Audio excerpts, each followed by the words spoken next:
जी friends, आप देख रहे हैं टैक्स दोस्ती वीडियोस। मैं हूं आपका टैक्स दोस्त और tax host advocate Anthony Williams. और आज हम करेंगे reading sub section 2 of section 4 of income tax ordinance 2001। Previous video भी हमारी है, और अगर आप जो है विजुअल कमेंट्री वाला प्लेलिस्ट देखें या how to pass CA CCA exams वाली टैक्स दोस्ती यूट्यूब चैनल की प्लेलिस्ट देखें तो ये वीडियोस आपको वहाँ मिल जाएंगी। हमने लास्ट टाइम सब सेक्शन 1 पढ़ा था, और ये जो सेक्शन है बेसिकली सेक्शन 4, इसका टॉपिक है टैक्स ऑन टैक्सेबल इनकम, या उसको अगर हम ब्रॉडली देखें यानी कि उसका टॉपिक है every person who has taxable income for the year. तो बेसिकली टैक्स लगाना है उस शख्स पर जिसकी पूरे साल में टैक्सेबल इनकम है। तो ये तो सब्जेक्ट था मेन सेक्शन का, और सब सेक्शन को कैसे आपने पढ़ना है वो हमने देखा था। तो अब हम आगे चलते हैं। अब मेरा पहला सवाल आपसे ये है कि अगर सिर्फ ये सब सेक्शन 1 होता ऑफ सेक्शन 4, ये बाकी सेक्शंस ना होते, तो फिर क्या होता? तो इसका ऑब्वियस जवाब ये है, आपने अक्सर सुना भी होगा कि जी टैक्सेशन लॉज में जब तक कोई लेटर ऑफ द लॉ में नहीं आता तो उस पर टैक्स नहीं लगाया जा सकता, और इसी तरह उससे टैक्स कलेक्ट नहीं किया जा सकता अगर लग भी जाए। तो ये जो सब सेक्शन 1 है, ये हर वो शख्स जिसकी टैक्सेबल इनकम है एक साल में, उस पर टैक्स तो लगा रहा है, ठीक है, लेकिन उससे टैक्स रिकवर करने की कोई बात नहीं कर रहा। ये सब सेक्शन 1 ये टॉपिक कवर है, या समझें कि ये सब टॉपिक जो है सब सेक्शन 2 में कवर है। और सब सेक्शन 2 में जब यहाँ पे आखिर में टैक्स क्रेडिट्स की बात वो कर रहा है, तो सब सेक्शन 2 में टैक्स क्रेडिट्स के बारे में कुछ कहा नहीं गया। तो सब सेक्शन 3 का मेन टॉपिक जो है वो टैक्स क्रेडिट्स के बारे में है, या टैक्स क्रेडिट की कैलकुलेशन के बारे में, जैसे भी आप समझें। तो अब हम सब सेक्शन 2 ऑफ सेक्शन 4 देखेंगे। मैं पूरा पढ़ देता हूँ। ये है टैक्स ईयर 2025 के लिए, लेकिन आप इसको किसी भी यूज़ कर सकते हैं, किसी भी साल, प्रीवियस भी और आगे भी, क्योंकि ये जनरली वर्ड्स तो सेम ही होते। चार्जिंग सेक्शन है। The income tax payable by a tax payer for a tax year shall be computed by applying the rate or rates of tax applicable to the taxpayer under this ordinance to the taxable income of the taxpayer for the year, comma, and from the resulting amount shall be subtracted any tax credit allowed to the taxpayer for the year। तो अब definitely ये first time पढ़ रहे हो, confusing होता है।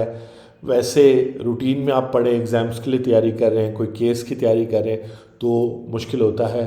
और लेकिन इवेंचुअली आपको ये सेक्शन इसी तरह पढ़ना है, स्लो एंड स्टडी, ताकि आप अपनी टैक्स प्रैक्टिस हो, टैक्स फाइलिंग हो, CFO हो, कोई भी हो, आप ये चीज़ें समझ सकें। तो ये वीडियो बनाने का भी मकसद ये है कि मेरी भी प्रैक्टिस हो रही है और आप भी ये प्रैक्टिस करें कि रीड करें, और इसको अगर आपने रीड करके इंटरप्रेट कर लिया, समझ लिया, तो फिर जो है ये लॉ आपके लिए बिल्कुल ईजी हो जाएगा। अब हम देखते हैं कि मेन इस सब सेक्शन में, यानी हमें ये तो पता है कि टैक्सेबल पर्सन की बात हो रही है, जिसकी टैक्सेबल इनकम है, लेकिन उसी से रिलेटेड, और आप इस तरह एक माइंड मैप भी बना सकते हैं, और आजकल AI टूल्स भी आ गए हैं जिसके अंदर आप ये सेक्शन, अगर इतना PDF डालें, फ़ोटो या PDF की ज़रूरत में, तो एक बड़ा अच्छा सा माइंड मैप बना देगा। तो आप माइंड मैप भी बना लें अगर आप खुद इतना एफर्ट नहीं करना चाह रहे। लेकिन मैं चूँकि सुप्रीम कोर्ट की प्रैक्टिस के लिए तैयारी कर रहा हूँ, तो इतनी गहराई में जाना बनता है। द इनकम टैक्स पेबल, ये है main topic. Excuse me, the income tax payable की बात हो रही है इस सब सेक्शन 2 में, बाय अ टैक्स पेयर। तो अब चूंकि टैक्स तो उस पर लग चुका है, अब बात हो रही है कि जो उसने पे करना है टैक्स पेयर ने, पर्सन से अब वो टैक्स पेयर बन गया फॉर द ईयर, और ईयर वाइज पे करना है, एकदम से उसने 5 सालों का पे नहीं करना है। शेल का वर्ड यूज हुआ है। शेल का मतलब है कि लाजमन, क्या करना है जी? शेल बी कंप्यूटेड कंप्यूटेड का मतलब है कि कैलकुलेट करना है। नोट करें, ये कंप्यूटेशन के बारे में भी इस सब सेक्शन में कुछ भी जिक्र नहीं है, और हमें ये भी नहीं पता कि हम इस वक्त किसकी बात करें, क्योंकि लॉ हमेशा जनरल टर्म्स में होता है। लेकिन जब हम इसी सबसेक्शन 1, सबसेक्शन 2 और 4 को सैलरीड पर्सन की इनकम पे लगाएंगे तो आहिस्ता आहिस्ता आप समझ जाएंगे कि उसकी सैलरी टैक्सेबल सैलरी कंप्यूट करने की बात हो रही है। एक तो उसकी ग्रॉस या टोटल सैलरी होगी, दूसरी तरफ उसकी टैक्सेबल सैलरी होगी। ये चीज़ बिजनेस इनकम वगैरह में ज़्यादा मैटर करती है, क्योंकि उसमें डिडक्शंस वगैरह भी होती हैं। तो इसलिए कंप्यूटेशन में जनरली यही होता है कि ग्रॉस इनकम लेते हैं, उसमें से डिडक्शंस माइनस करते हैं, और आखिर में इवन टैक्स क्रेडिट्स भी माइनस होते हैं। तो ये सब बातें यहाँ हो रही हैं, लेकिन इसके लिए आपको और जगहों पे सेक्शंस, रूल्स, SROs हर तरफ फिरना होगा। Shall be computed by applying the rate और rates of the tax applicable to the tax payer. अब ये बड़ी इंटरेस्टिंग बात वो कर रहे हैं कि आप कंप्यूटेशन करेंगे, टैक्स पेबल इस तरह कैलकुलेट करेंगे कि आप जो है टैक्स रेट्स अप्लाई करेंगे जो उस शख्स पर अप्लाई होते हैं। अब इसकी एग्जांपल इस तरह ले लें कि अगर आपकी कंपनी है तो बैंकिंग कंपनी पे 44% है, दूसरी कंपनी पे बैंकिंग कंपनी पे 34% है टैक्स ईयर 2025 के लिए, दूसरी अदर देन बैंकिंग कंपनीज पे 29% है, स्मॉल कंपनीज पे 20% है। तो इसीलिए वो यहाँ पे ये बात करा। अगर उसने ना की होती तो फिर फ़र्क ना पड़ता है, अगर आप एक कैटेगरी में आते तो आप पर बहुत सारी। तो इसलिए जो है जहाँ ये गाइडेंस के लिए भी बताया जा रहा है कि basically shall be computed by applying the rate और rates of tax applicable to the tax payer under this ordinance. तो सब और इस ऑर्डिनेंस के तहत करना है, बाहर के कानून से आपने कुछ भी नहीं देखना। टू द टैक्सेबल इनकम, और ये रिलेशन बता रहा है कि टैक्स रेट किस पे अप्लाई करना है, टैक्सेबल इनकम पे अप्लाई करना है ऑफ द टैक्स पेयर।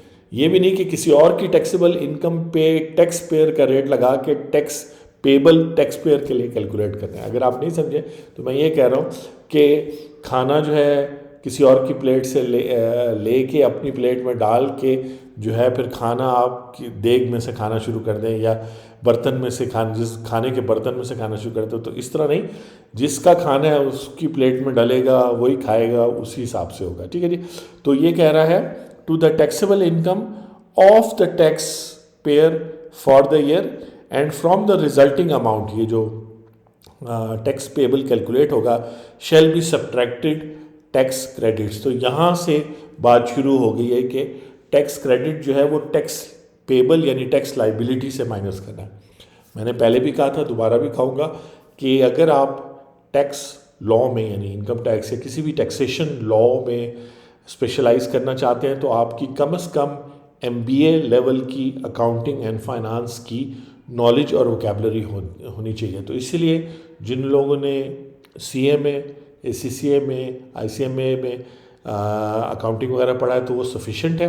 अगर आप लॉयर हैं या किसी और प्रोफेशन से बिलोंग करते हैं लेकिन आप ये आपका काम है तो कम से कम आपको MBA, लॉयर्स को MBA कर लेना चाहिए, ताकि ये जो वोकेबलरी है टैक्स पेबल, लाइबिलिटी, ये सब सामने आए। ठीक है जी। और एक बहुत ही इंटरेस्टिंग बात अभी मैं बताने लगा हूँ, तो अगर आप अभी तक रुके, क्योंकि बहुत सारे लोगों का गिला है कि 2 मिनट से ज़्यादा ना हो, लेकिन जब वो फंसते तो फिर सालों तक उनको ये बात नहीं पता चलती जो मैं अभी बताने लगा हूँ। इस सब सेक्शन के अंदर जो बात छुपी हुई है, और इवन सुप्रीम कोर्ट तक आते हुए भी ये पॉइंट डिस्कस नहीं होता जो मैं आपको बताने जा रहा हूँ। इसलिए सेक्शन 7E जब आया तो इतनी देर से लिटिगेशन हो रही है, 3 साल हो गए, लेकिन अभी तक फैसले तक। इसका ये मतलब नहीं है कि अदालतें या वकील ठीक नहीं है, सिर्फ इसका मतलब है कि एक बेसिक पॉइंट मिस हो रहा है जिस वजह से प्रॉब्लम हो रहा है। तो मैं इसको कंक्लूड करता हूँ कि वो कह रहा है shall be subtracted any tax credits allowed to the tax payer for the year. ये भी नहीं कि हर किस्म का टैक्स क्रेडिट, जो टैक्स क्रेडिट अलाउड होगा। और फिर आगे हम जब सब सेक्शन 3 पढ़ेंगे तो हम जो है फिर टैक्स क्रेडिट की बात करेंगे। तो आप देख रहे हैं कि पर्सन की बात हुई यहाँ और टैक्स की बात हुई कि एक टैक्स लगाया जाएगा एक पर्सन की टैक्सेबल इनकम पे।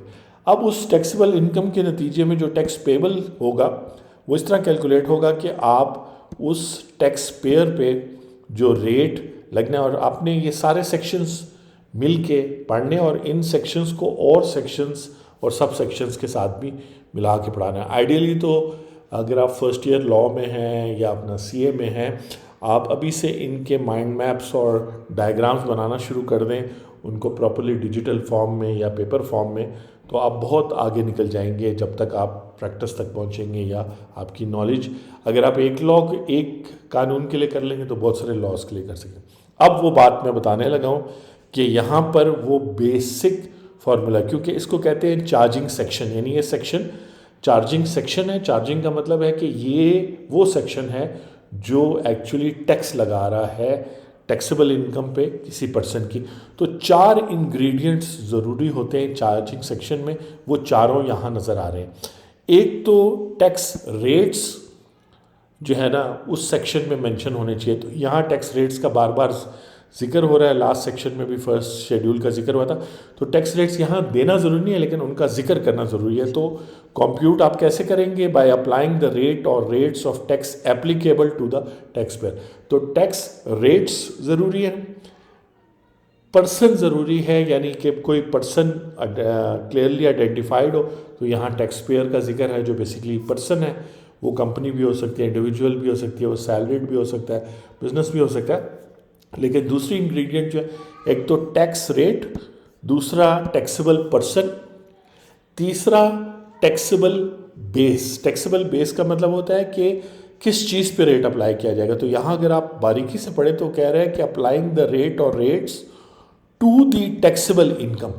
तो बेसिकली रेट आपने टैक्सेबल इनकम पे अप्लाई करना है। इसका मतलब ये है कि अगर आपने 8 लाख रुपए सैलरी कमाई है तो 6 लाख माइनस हो जाएगा बेसिक जो इनकम है जिस पे टैक्स नहीं है या ज़ीरो है। 2 लाख पर आप 5% कैलकुलेट करेंगे तो 4,000 रुपये बनेगा।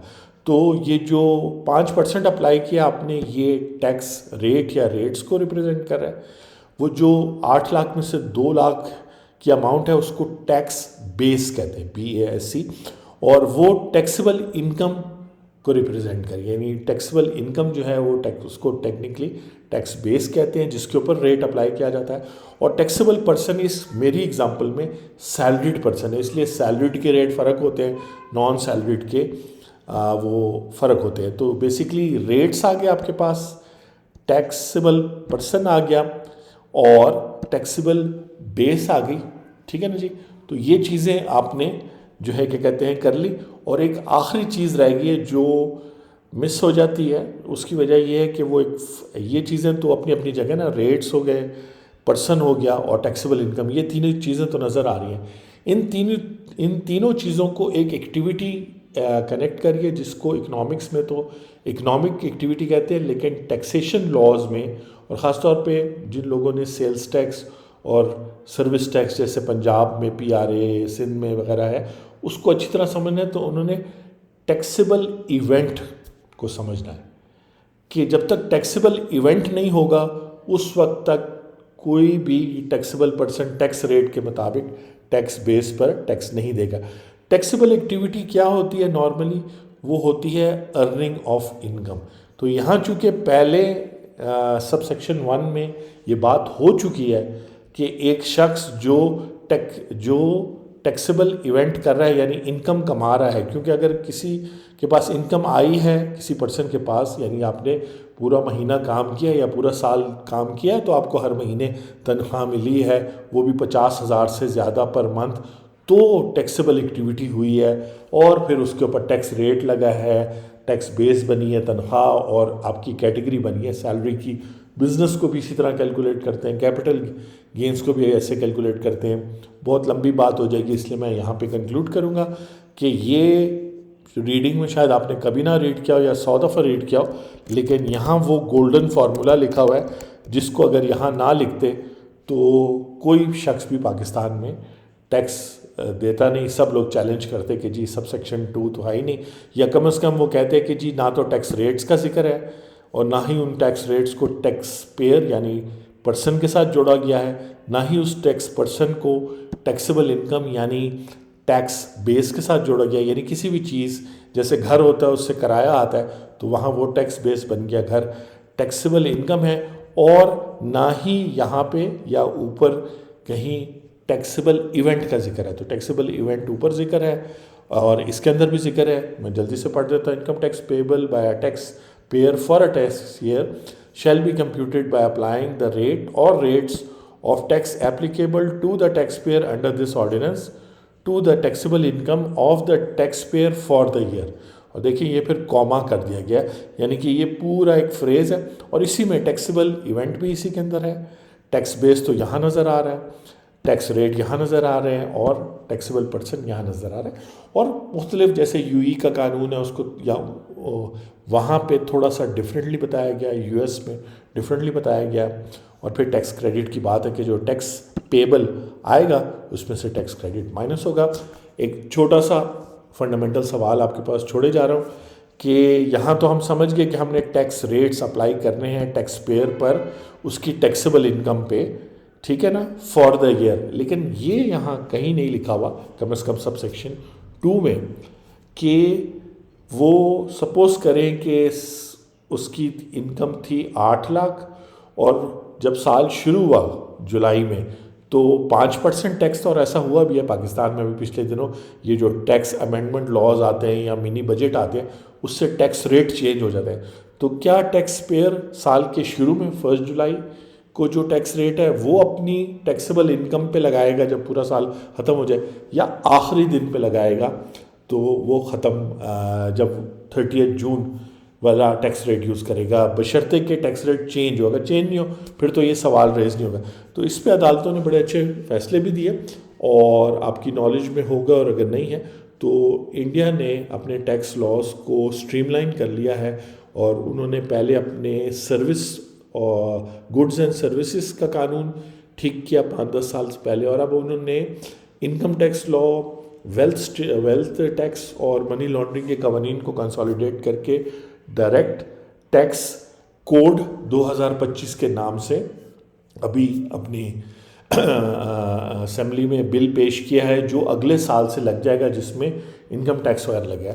वहाँ का जो चार्जिंग सेक्शन है, और उन्होंने कानून को सिंपल कर दिया बेस्ड ऑन देयर एक्सपीरियंसेस जो पिछले 75 ईयर्स में जब से वो आज़ाद हुआ है उनके है। तो उन्होंने चार्जिंग सेक्शन जो है उनका जो चार्जिंग सेक्शन 2 है उसका सब सेक्शन 6 में ये क्लियर लिख दिया गया है कि जो इनकम ईयर होगी, जिस साल वो कमा रहा होगा, उसका जो आखिरी दिन होगा उस दिन जो रेट होगा उस हिसाब से उससे टैक्स लिया जाएगा। तो ये बात यहाँ चूँकि कहीं नहीं गई और नीचे हम पढ़ेंगे, हो सकता है नीचे इस चीज़ का जिक्र हो तो। और ये जो ब्लू में है ये टैक्स ईयर यानी फाइनेंस एक्ट 2024 के तहत चेंजेस आई हैं। खैर ये तो दूसरा सेक्शन आ गया, लेकिन सब सेक्शन 6 यहाँ भी है। तो वहाँ पे ये चीज़ मैं कल ही देख रहा था तो उन्होंने मेंशन किया, क्योंकि ये भी एक प्रॉब्लम है। अगर टैक्स रेट चेंज हो जाए साल के दौरान तो फिर तो टैक्स पेयर के, और ख़ासतौर पे अगर इंक्रीज़ होता है तो टैक्स पेयर तो कहेगा कि मैं तो पुराना वाला, यानी अगर 2% पुराना था और 2.5 नया आ गया तो बेचारा 2% की प्ली लेगा, और ये आपका राइट भी है। और जहाँ पे एम्बिग्विटी हो, जहाँ पे कानून में कोई चीज़ लिखी ना हो, वहाँ जो है क्या कहते हैं टैक्स पेयर का फ़ायदा हो जाता है ऑटोमेटिकली। तो जो नया डायरेक्ट टैक्स कोड 2025 इंडिया में इंट्रोड्यूस हुआ है उसके चार्जिंग सेक्शन सब सेक्शन 1 में तो वो बताता है, जिस तरह यहाँ भी, कि वो पूरे इंडिया में वो एप्लीकेबल है। लेकिन फिर उसके बाद डेफिनेशंस वगैरह का उन्होंने साइड पे कर दिया। और सेक्शन 2 यानी जैसे आप यहाँ भी देख रहे हैं, सेक्शन 4 से पहले हमारी डेफिनेशन और एक और सेक्शन था, और तो एक्सपीरियंस उनका यही है कि भाई डायरेक्ट मुद्दे तक पहुँचो, यानी बात तक पहुँचो। तो चार्ज ऑफ टैक्स सेक्शन 2 उन्होंने बनाया, उसके सब सेक्शन 6 में ये बात लिख दी गई है कि जो रेट होगा आखिरी दिन पे, इनकम का जो आखिरी दिन होगा उस दिन जो रेट होगा वही रेट सारी साल पे होगा, बेशक रेट में चेंजेस हो, चाहे कम हो जाए ज़्यादा हो जाए, अब उन्होंने रूल बना दिया। तो इस तरह करके जब तक लेटर ऑफ द लॉ में, लेटर यानी ये जो ब्लैक एंड वाइट में आप देख रहे हैं, ब्लैक यानी जो स्याही में लिखा हुआ है, वाइट जो पीछे बैकग्राउंड है, जब तक लेटर ऑफ द लॉ में कोई बात ना लिखी हो तो उस वक्त तक आप उस चीज़ का फ़ायदा क्लाइंट को दे सकते हैं और आप आर्ग्यू कर सकते हैं। अगर कोई चीज़ क्लियर लिख दी हो तो फिर भी आर्ग्यू हो सकता है, उस पर हम बात करेंगे। ये बहुत लंबा लेक्चर हो जाएगा। आप देख रहे थे reading sub section 2 of section 4। आपसे नेक्स्ट वीडियो में मुलाकात होती है। Thank you very much.